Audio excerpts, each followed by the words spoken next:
Fala, gente, tudo certo? Bearish Market aqui com mais um vídeo aqui pro canal. Hoje trazendo para vocês aí então indicações aqui de rumo pro nosso mês de maio, né, que tá recém começando. Gente, ponto muito importante aqui desse vídeo, tá? Vocês já veem o disclaimer aí na abertura do vídeo, mas é sempre muito importante frisar que isso não é aqui o Giovanni ou a Efesto, que é o meu escritório que está falando, porque nós somos agentes autônomos, né? Quem pode recomendar alguma coisa no mercado financeiro é um analista, né? E no caso aqui, já tem até aqui mostrado quem que é o analista-chefe aqui da Genial Investimentos, que já disponibilizou para a gente a carteira recomendada de ações para maio. Gente, então vocês podem, inclusive aqui mexendo no site da Genial, vocês encontram até mais informações sobre ele. Então aqui é uma pessoa certificada e credenciada para falar sobre o assunto, gente. Isso é muito importante. Seja tu escutando sobre o mercado de investimentos aqui ou em qualquer outro lugar, busca as referências de quem tá te falando, tá, gente? Então, estou trazendo aqui para vocês, né, por intermédio da Efesto e da Genial, as avaliações aqui do Felipe. Então, se vocês vêm aqui na parte de conteúdo, Genial analisa carteiras de ações, vocês chegam aqui e nós já temos as carteiras publicadas aqui para o mês de maio, né? Para quem está buscando aí algum objetivo, traçando alguma diretriz para o seu mês de maio, que está ainda bem tumultuado, né, gente? Bem turbulento. A gente já vê aqui uma abertura, né?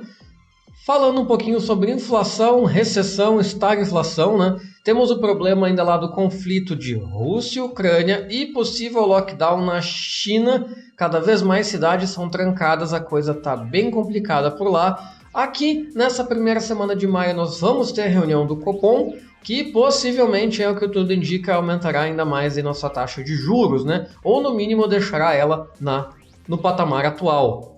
Aqui a gente tem um pouquinho da visão do mercado americano, né? Pior começo de ano em anos, né? Trazendo um pouquinho do resumo do início desafiador que foi para a economia americana dentro desse cenário geopolítico que a gente teve em 2022, né? Eles comentam aqui até que o mês só não foi pior para a economia americana devido à forte valorização do dólar, globalmente falando, né? Que no Brasil a gente teve um pouquinho de redução do valor do dólar, mas a gente está falando aqui global, que agora está nas máximas dos últimos 7 anos. Gente? Então isso pode contribuir com menos pressão inflacionária sobre o mercado americano, que já teve aumento de juros, inclusive, nos últimos anos em função, né, pós-pandemia, né, gente? Então, o aumento de juros no mercado americano afeta a economia global como um todo. Eles colocam aqui, inclusive, uma opinião destacada, que seguem cautelosos com ações americanas e europeias, que acreditam que nesse ano os choques inflacionários e consequências econômicas da guerra e do lockdown, que a gente acabou de falar, sobre os níveis de confiança dos consumidores e empresários devem pressionar os bancos centrais a agir de uma maneira mais dura para combater a inflação. Então a gente segue na espreita, né, gente? Vocês precisam entender uma coisa, tá? Quando a gente está com um cenário geopolítico e macroeconômico tão instável assim, não é o momento de tu querer apostar todas as tuas fichas num determinado lugar. É isso que eles estão querendo falar com isso daqui. Então o pessoal segue cauteloso, fazendo pequenos ajustes às suas posições, retirando posições que ficaram muito conflitantes e acrescentando outras mais estáveis. Justamente porque não é o momento de querer achar o cavalo vencedor da corrida, né? A gente tem muitas variáveis aí no cenário hoje para poder tomar uma decisão assim. Falando um pouquinho aqui sobre o Brasil, né? A gente teve um primeiro trimestre muito bom, né? Dado inclusive as circunstâncias do mundo, né? O Ibovespa passou agora por um mês de correção, né? Depois de um primeiro trimestre, então, super despontado, onde a gente praticamente voltou a patamares antigos aí de índice, né? E aqui a gente tem os principais destaques de baixa, né? Que foram a parte das exportadoras, dos bancos e do varejo, né? Principalmente o varejo que puxou nossa bolsa muito para baixo. Grande pressão negativa no índice, né?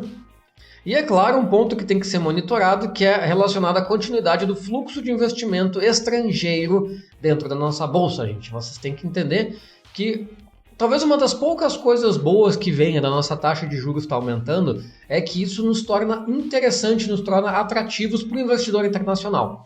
Pensem assim, gente, para a nossa bolsa aqui brasileira, 200 milhões de dólares é muito dinheiro. Para um investidor internacional, isso é uma brincadeira. Isso é talvez 0,5% do que ele tem para jogar. Isso sabe aqueles 2% do day trade que a gente fala que é o que tu arrisca do teu patrimônio? Isso é o que esses gestores internacionais fazem. Ele avalia, poxa, como é que está risco China, risco Índia, risco em outros mercados emergentes, talvez do leste europeu. Risco Brasil. Poxa, o Brasil tá com uma situação meio instável, tem eleições lá, mas está pagando um juro muito bom. Então ele acaba alocando aqui o seu valor de risco, né, gente? Claro que quando ele tira esse valor daqui para ir para outro lugar, sacode o nosso mercado, porque para o nosso mercado de capitais o dinheiro dele é muito relevante, né? E aqui eles falam um pouquinho mais sobre estratégia, gente. É importante vocês analisarem isso aqui como um todo, e não só as ações que eles estão colocando aqui, tá? Para entender um pouquinho mais, né, da estratégia deles de commodity, de economia local, dolarização da carteira e ETFs e BDRs, né? A gente já falou um pouco sobre aqui do mercado americano, né? Eles estão mantendo o nível de dólar nas carteiras, tá? Em função do que a gente já comentou.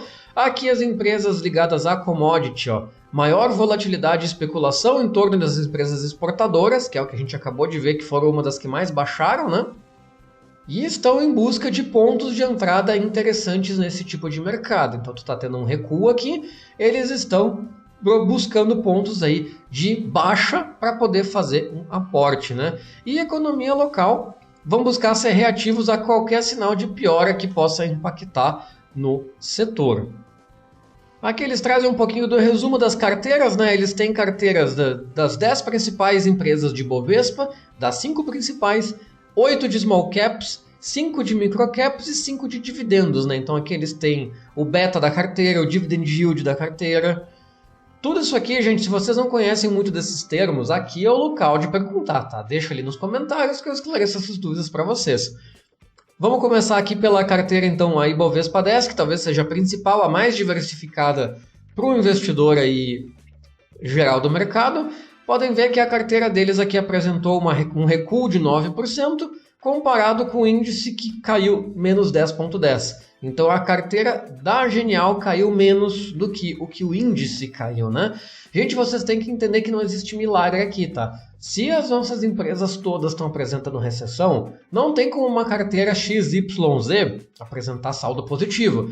Às vezes a pessoa procura por alguma carteira guru mágica, que quando o mercado está todo em queda, aquela carteira lá está subindo.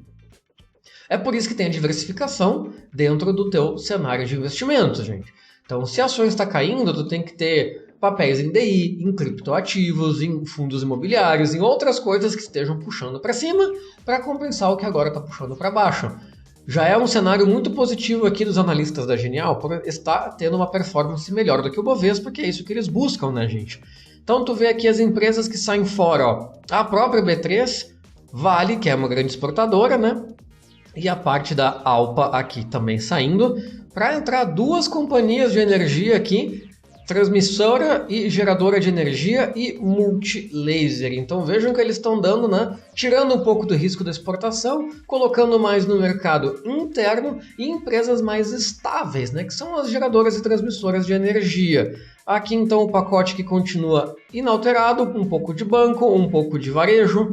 Vocês indo para o lado aqui, vocês podem ver a diversificação total da carteira, né? Materiais básicos, tecnologia, utilidades, consumo. Setoriais aqui então, né? Financeiro, petróleo, consumo e materiais básicos. Aqui um pouquinho da performance geral da carteira, né? Então vocês vejam que a carteira veio muito bem, ó. Mais 6, mais 1, mais 7 e agora uma queda apenas em abril. Isso aqui é importante vocês analisarem o histórico, que vocês veem que a carteira está sempre na frente do Bovespa, ó. Como vocês podem ver aqui nesse gráfico geral, que vem desde 2017, quando eles começaram esse trabalho, vejam que ela nunca perdeu para o índice Bovespa, que é o que uma carteira de ações, né, focada no Brasil precisa fazer, gente. Depois tem mais o discriminativo das outras carteiras aqui, vocês podem dar uma olhadinha. Esses parâmetros que eu comentei aqui em cima são os que vão ditar as regras para essas próximas análises também. Se vocês quiserem que eu cubra aqui as outras carteiras, talvez mais a de dividendos, que é muito interessante, né, que o pessoal gosta, talvez cenário de small caps, vocês deixem nos comentários que eu posso vir a estar fazendo outros vídeos para o próximo mês. Para esse aqui não ficar longo demais, né? Se nós for falar de cada carteira aqui, esse vídeo vai ficar com quase 1 hora de duração e eu acho que não é o caminho, né, gente? Se tu tá em dúvida aqui ou precisa de alguma ajuda para fazer aplicações para diversificação de carteira, para entender um pouco mais como investir, meu escritório está à disposição de vocês, é Festo Investimentos, parceiro aqui da Genial. Tem o meu contato aí na descrição para vocês buscarem auxílio, certinho? Outras dúvidas que possam ter ficado, deixa embaixo nos comentários. Se inscreve no canal se não está inscrito, deixa o teu gostei. Segue nas redes sociais, tudo isso é de graça. Ajuda nós pra caramba a crescer aqui o canal, tá? Muito obrigado por ficar comigo até aqui nesse vídeo. E até a próxima!